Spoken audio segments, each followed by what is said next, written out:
Hello and welcome to our Signal broadcast. And today our topic is the government plan for growth that was announced last Friday. And with me to discuss its impact on business owners and more specifically on the housing market is Matt Evans, who is owner of Borden estate agency Ewe Move. So welcome, Matt. Thank you very much for coming in and talking to me today. Can I start by asking you how the last week has been for you in your business? Yeah, hi Emma. I think, nice to be here. I think it's been an interesting week. I think there's lots of speculation about what the announcements mean and what the reactions to the announcements mean in the kind of medium and long term. I think in the short term, it's very little has changed over the last week, but I think the outlook in general is certainly changing as we move forward. Okay, so in terms of the cuts to the stamp duty, what's your response to that as a kind of gift from the government, if you will, to your sector? Yeah. We all like gifts, don't we? I think we, as a sector, we're probably not quite as popular as we were a couple of years ago when we had the stamp duty holiday. Yeah. And so I think the reception to the changes, albeit a permanent change to stamp duty, is a fairly muted one within the industry, and I think the housing market in general. Effectively what we now have is a £2,500 reduction in stamp duty compared to what people were paying, but of course far less generous and probably understandably so than the stamp duty holiday, where for those wanting to move and spend up to £500,000 there was a £15,000 reduction in their stamp duty. So yeah, welcome that it's longer term, and anything helps, but I think from a driving the market point of view, very limited kind of reaction so far, and I don't think we'll see that change particularly. I think the one thing to welcome is the adjustment to the first-time buyer stamp duty, who have now gone from having a £300,000 threshold before they pay to a £425,000 threshold. That definitely has to be welcomed. It now gives back first-time buyers some of the advantages they've enjoyed previously in the market, but had lost during things like the original stamp duty holiday, and probably reflects more accurately the price of housing, certainly in this part of the world. And of course, first-time buyers are really important to a healthy housing market overall. So that's certainly more encouraging than perhaps the headline grabber of the stamp duty reduction for everyone.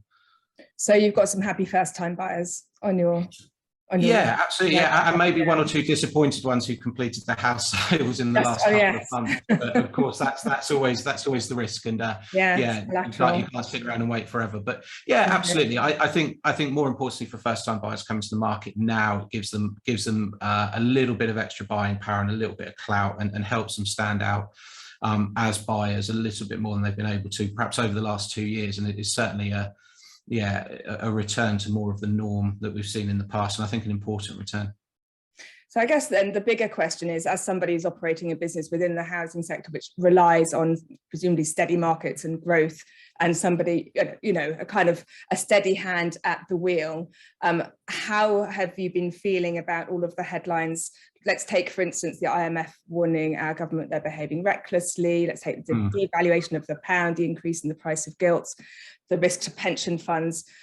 How is that all making you feel? I think it's something we have to be a little bit careful about, but I think overall it's certainly very unhelpful. The housing market, as much as any other market I can think of, relies really heavily on sentiment. It is always going to be the biggest purchase people make in their lives, and that is driven by confidence in the markets and sentiment about how we feel about the world overall. I think it's inevitable that we will see a number of transactions fall through as people start to worry about everything that's going on now, but even over a slightly longer period of time in terms of cost of living, energy prices, interest rates, etc. There are some real key drivers, economic drivers, and drivers of sentiment that are heading in the wrong direction from a housing market point of view. I guess a good example of that is the hike in interest rates from the Bank of England, and now also the quantitative easing. So we're seeing cash being put into the system, and all of those signs that are very worrying. So are you thinking that maybe, I don't know, what's your feeling? Are we pushing house prices to their limit? Are we going to start seeing I mean, I know as an estate agent, you don't want to probably discuss this. I think we've always wanted to take a really honest approach with anyone who's asked for our opinion, and I think it would be wrong of me to sit here and say I think house prices will continue to grow. There's an argument that house prices locally within Bordon and the GU35 area will be insulated slightly because of all the local investment and regeneration. But inevitably across the housing market, there will be a softening. And the indicators are already there. If you look at stock levels versus last year, you look at fall through rates versus the last 2 years. If you look at new properties coming to the market, albeit we're coming out of a period of incredible house price growth and and historically low levels of available stock, all of those indicators are now starting to correct. And so I think there will be a softening in the market, and I think it's just inevitable that house prices will drop. Now, of course, the counter argument to that, and it would be wrong of me as an estate agent not to be slightly positive about all of that, is the price of the house you're selling is affected negatively, but of course so is the price of the house you're buying. Yeah. And so, the people who are really affected by a drop in house prices will be downsizers, but apart from that, it's the market we buy and sell in is the same market, and so your money and your purchasing power remains almost unchanged, albeit of course nobody likes to sell the house for less than they feel it's worth. And with the growth of house price over the last 12 months, of course we're a long way off finding people in the position of negative equity, which we saw perhaps back in 2006, 2007. And so that problem doesn't exist in the market at the moment. No, at the moment. So, and hopefully won't again. I mean, there are all kinds of levers that we can pull to stop that happening, and I'm sure that won't happen. Is there anything that you would like to see from either the government or the Bank of England in, I don't know, weeks, months to come that might help the market stabilise?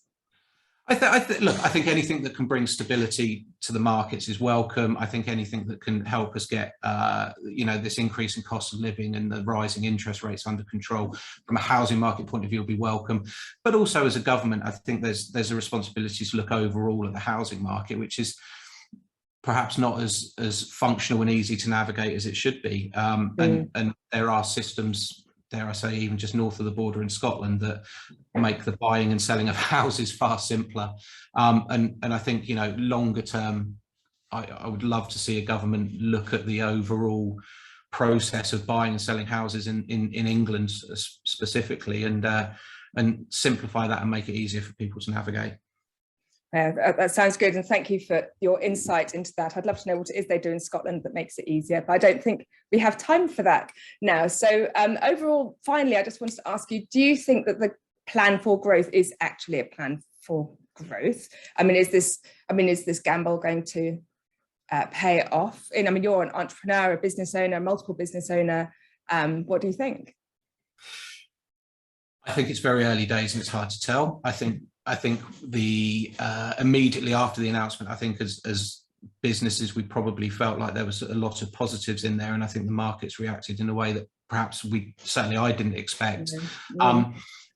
Equally, potentially there's some short-term pain in that sense, and some correction to happen as part of that natural cycle. And I think in the longer term, I think it has to be positive. I think anything that supports business, anything that looks to support growth, and anything that looks to help with, employment and all the other areas that, small businesses in and around the UK like mine are so important, or has to be welcome.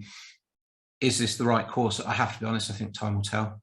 Yeah, no, I agree. And I think there were some really positive things we saw, the reversal of the increase in employment tax in NICs, and also the cancellation of the rise in dividends tax, which obviously we'll be pleased about. So some nice things there that will help support growth. But like you say, we'll just have to wait and see. So yeah, a mixed bag. But thank you very, very much for taking the time, Matt, to come and share your insights on the housing market and other things. It's been a pleasure talking to you. Absolute pleasure. Thanks, Emma. Thank you.